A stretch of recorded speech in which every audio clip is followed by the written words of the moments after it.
बिस्मिल्लाहिर्रहमानिर्रहीम। खातिन हज़रात, मैं हूँ अख्तर अब्बास और आप सबको मेरा सलाम पहुँचे। वैसे तो हम सारे बख्शे बख्शाए लोग हैं, हमारा अपने बारे में यही तस्वर है, हम गलती नहीं कर सकते, हम मुकम्मल लोग हैं। और जो हमने बस कह दिया हरफ़े आखिर है, ये आम तौर पे ख़वातीन हज़रात का बिलीव होता है। पर अंदर से कहीं ना कहीं तो इंसान है, कभी गलती कोताही हमसे हो जाती है, कभी हमारे प्यारों से हो जाती है, हमारे अपने बच्चों से हो जाती है। बहुत सी ख़वातीन ने और कुछ मर्दों ने ये सवाल किया हुआ है कि अगर कभी उनसे गलती हो जाए, कुछ ने अपनी गलती मेंशन की है और कुछ ने अपने बेटों की गलतियां मेंशन की हैं और एक दो ख़वातीन ने अपनी बेटियों की गलती मेंशन की है। मैं गलतियों को आपके सामने नहीं दोहराना चाहता। गलती कभी किसी की भी हो, उसको नहीं दोहराना चाहिए, उसको सामने एलेबोरेट नहीं करना चाहिए। ये ऐसी बदबख्त चीज़ है, हमेशा सामने आ जाती है। चाहे आप सियासी तौर पर किसी के साथ बुरा करो, उसकी बदनामी का या रसवाई का मामला करो, आपके सामने वो आ जाती है। हमने ये बीते वर्षों में बार बार देखा। मैंने एक और चीज़ नोट की है, किसी की गलती या कोताही या गुनाह देख के बाज़ लोगों को बड़ी कमीना सी खुशी होती है। बाज़ लोग उसको लेके उसकी तौहीन करने निकल खड़े होते हैं, बाज़ लोग उस ख़ानदान को रुस्वा करने निकल खड़े होते हैं, बाज़ उससे अपनी शोहरत को जोड़ के हर जगह ये बताते कि मैंने पकड़ा, मैंने ये किया। चाहे वो आज के ज़माने में कोई तस्वीर हो, चाहे आपने कोई वीडियो बनाई हो जिसमें कोई गलती या कोताही कर रहा हो या कर रही हो। बहुत कम लोग होते हैं कि जो ऐसे मौके पे पूरे दिल से ये चाहें, जिसे कहते हैं ना सिद्क़े दिल से, कि दूसरे की इस्लाह की जाए। अगर आप अपने किसी अज़ीज़ की, अपने बेटे या बेटी की इस्लाह करना चाहते हैं उसकी गलती पे, तो दो तीन चीज़ें देखनी पड़ेंगी। जो आपका महबूब है वो क्या करता था, तो जिसको हम सबसे ज़्यादा प्यार करते हैं, पसंद करते हैं, अगर उनके सामने ऐसा किसी गलती का मामला जाता तो उनका मामूल ये था कि वो लोगों के सामने उसका इजहार नाम लेके कभी नहीं करते थे, एक अमूमी सा तज़किरा करते थे। इमाम बुखारी ने एक हदीस रवायत की है कि अल्लाह के रसूल सल्लल्लाहु अलैहि वसल्लम ने देखा कि कुछ लोग नमाज में, उन्हें बताया गया कि कुछ लोग नमाज में आसमान को देखते हैं। तो आपने नमाज के बाद जब लोग बैठे हुए तो कहा कि कुछ लोग नमाज के दौरान आसमान को देखते हैं, मैं उन्हें मुतनब्बे करता हूँ कि ऐसा करना बंद कर दें, उनकी आँखें न नोच ली जाएँ, उनकी आँखें न ले ली जाएँ, अल्लाह को ये सख्त नापसंद है। वहाँ भी ये नहीं कहा कि अलिफ और बे और जीम ने ये किया था। इसी तौर पे कई दफ़ा कई औरतों ने आके अल्लाह के रसूल के सामने आके इस बात का इजहार किया कि हमें आप पाक कर दीजिए। पाक करने का मतलब ये होता है कि मुझसे गुनाह हो गया, मुझसे जो जिनसी गुनाह है वो हो गया और मुझ पे इतना बोझ है।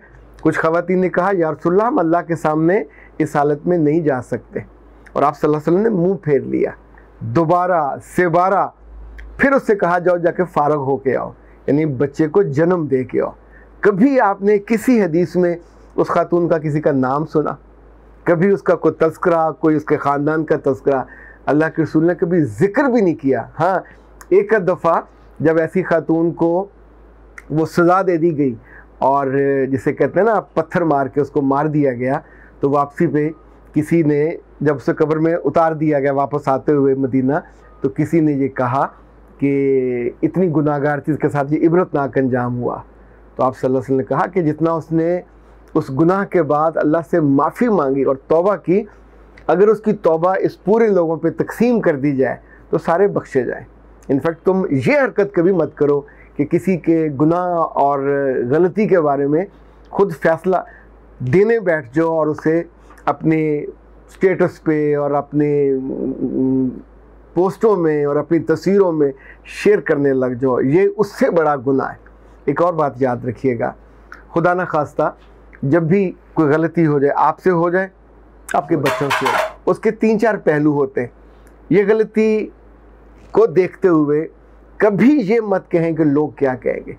इससे बड़ा शिरकिया जुमला कोई नहीं है, इससे बड़ा तौहीन आमेज़ जुमला कोई नहीं है।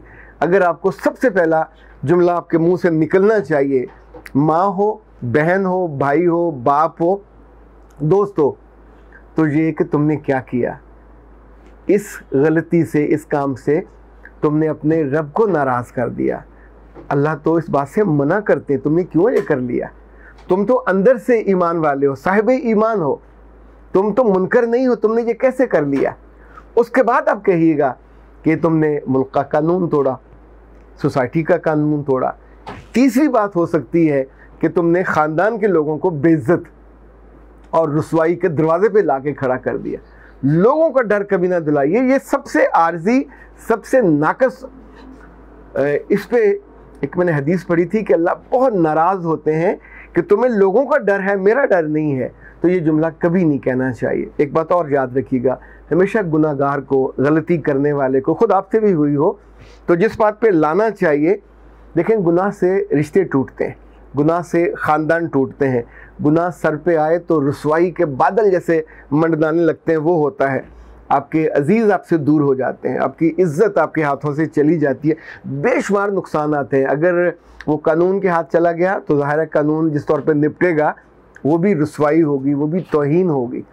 तो हमेशा गलती और गुनाह के बाद सूरह आल इमरान में अल्लाह कहते हैं कि फ़ौरन दो काम आप कर सकते हैं। एक तो ये कि जो लोग गुनाह कर बैठे, गलती कर बैठे, उनको अंदर से एहसास होना चाहिए, कुरान पाक कह रहा है कि हमने अपनी जानों पर जुल्म किया, किसी और पे नहीं किया, अपनी जानों पे जुल्म किया। अच्छा, दूसरी बात यह है कि उन्हें अल्लाह का जिक्र करना चाहिए तौबा करते हुए कि ए अल्लाह, तेरी ज़ात बड़ी, तेरा इंसाफ बड़ा, तेरा अदल बड़ा और तेरी मेहरबानी तो मेरे गुनाह से, गलती से कहीं ज़्यादा बड़ी, तो प्लीज़ मुझे माफ़ कर दीजिए। जो तीसरी बात यह है कि जो लोग गुनाह कर बैठते हैं वो कभी उस पर इसरार ना करें, कभी उसकी जवाज़ या दलील ना देने लगे कि उसने मुझे मजबूर किया था, वो मुझे ले गई थी, या उसने मुझे शी कंपेल्ड और ही कंपेल्ड और मुझसे ये गुनाह हो गया। ये उससे बड़ा गुनाह है, यानी ये गुस्ताखी के ज़ुमरे में जाता है। अच्छा, अब कुछ ख़वातीन हज़रात ऐसे हैं जिन्होंने कहा कि उनके बेटे से या बेटी से गलती हुई, स्कूल में हो गई, और उसका नतीजा ये निकला कि स्कूल वालों ने उस बच्चे को क्लास में बेइज्जत किया, और फिर सोसाइटी में जहाँ वो रहते थे, लाइक फ्लैट सिस्टम है, फ्लैटों में लोग रहते हैं, तो आते जाते लोगों ने मेंशन करना शुरू किया। फिर उस फैमिली को लोग अपनी शादी ब्याह में, तकरीबात में, सालगिरहों पे बुलाना बंद कर देते हैं। एक तरह का सोशल बाइकाट हो जाता है। ख़ास तौर पे अगर किसी लड़की ने कोई सेक्सुअल क्राइम कर दिया हो, किसी के साथ पकड़ी गई हो, भाग गई हो, या बच्चे से ऐसी कोई गलती कमिट हो गई हो, या इवन बड़े से ऐसा हो गया हो, तो मैं 3-4 चीज़ें ऐसे लोगों को सजेस्ट करता होता हूँ। जहाँ ये हो तो तरतीब से पहला काम तो आपको वही है जो अल्लाह चाहते हैं कि फ़ौरन अल्लाह का ज़िक्र करें, उससे माफ़ी मंगवाएं, उसे महसूस कराएं कि गलत हो गया, नंबर 1। दूसरा ये कि वो जगह जहाँ आप रहते हैं उसको छोड़ दीजिए। उस मौके पे हिजरत बहुत वाजिब है, क्योंकि बाद में जब आपका सोशल बाइकाट होगा, लोग आपसे बात नहीं करेंगे, और आपका बच्चा या बच्ची वहाँ ग्रो करते हुए एक शर्मिंदा और शर्मसार आइडेंटिटी के तौर पे आगे होगा, तो आपको रोज़ दुख हुआ करेगा। आपके बहुत अच्छे अच्छे लोग जितने हमारे आसपास के होते हैं, सगे भी हों, सब जजमेंटल हैं, ये सारे फौरे जहन्नम के दरोगे बन के, इनका मन करता है कि अभी बंदा उठाएं और उसे जहन्नम में डाल दें। सो ये उस गुनाहगार को, उस गुनाह को नहीं देखते, उसकी माफ़ी को भी नहीं देखते, बल्कि साथ ही उसको जहन्नम में डालने का जो फ्रीज़ा है अपने ज़ुम्मे ले लेते हैं। या ऐसी चीज़ जिसके बदनामी आपके घर आने की तरफ खुदा ना खास्ता 100 दफ़ा खुदा ना खास्ता। एक तो मैं चाहता हूँ कि आप ज़िंदगी का असूल बना लें, जब भी किसी की गलती या गुनाह देखें फ़ौरन अल्हम्दुलिल्लाहिल्लज़ी आफ़नी में मुब्तला का फ़ज़लनी बही अल्लाह कसीरम, ये सारी जो दुआ है इसको फ़ौरन पढ़ लिया करें। इस दुआ के बारे में अल्लाह के रसूल सल्लल्लाहु अलैहि वसल्लम ने फरमाया कि आप उस गलती में, उस गुनाह में, इवन उस हादसे से महफूज हो जाते हो। अच्छा, दूसरी जो बात है, इसको अपने पल्लू से बांध लीजिए। एक तबा ताबी थे, तबा ताबी वो होते हैं जिन्होंने सहाबा को और सहाबा के बाद सहाबा को देखने वाले को देखा हो, उसे ताबई कहते हैं। जिसने ताबई को देखा उसे तबा ताबई कहते हैं। तो जो बहुत बड़े बुज़ुर्ग थे, सुफियान बिन उनैया इनका नाम था, वो उनका जुमला इतना खूबसूरत है। वो कहते थे कि अगर तुमने किसी की दौलत में से, किसी के माल में से कुछ पैसा ले लिया, नाजायज़ नारवा चुरा लिया या जबरन ले लिया, उस बंदे के मरने के बाद अगर तुम उसके वरसा को वापस कर दो तो ये कफ़ाया हो जाएगा, तुम्हारा अज़ाब टल जाएगा। पर अगर तुमने किसी की इज़्ज़त ले ली और वो मर गया, तो फिर तुम दुनिया के एक एक बंदे के घर जाके माफ़ी मांगो, सारी दुनिया के बंदों के घर जाके माफ़ी मांगो, तब भी किसी एक की इज़्ज़त लेना और उसकी इज़्ज़त पे दाग लगाना और उसे रुसवा करना, इसका गुनाह तुमसे नहीं उतरेगा। अल्लाह न करे कभी आपके साथ ऐसा हादसा हो, पर इंसान को ज़रूर बुरे हालात के बारे में जानना चाहिए और उस मौके पे हिम्मत हारने की बजाय अपने आप को उसमें से निकलने का रास्ता दिखाना चाहिए। अख्तर अब्बास को इजाज़त दीजिए। अस्सलाम।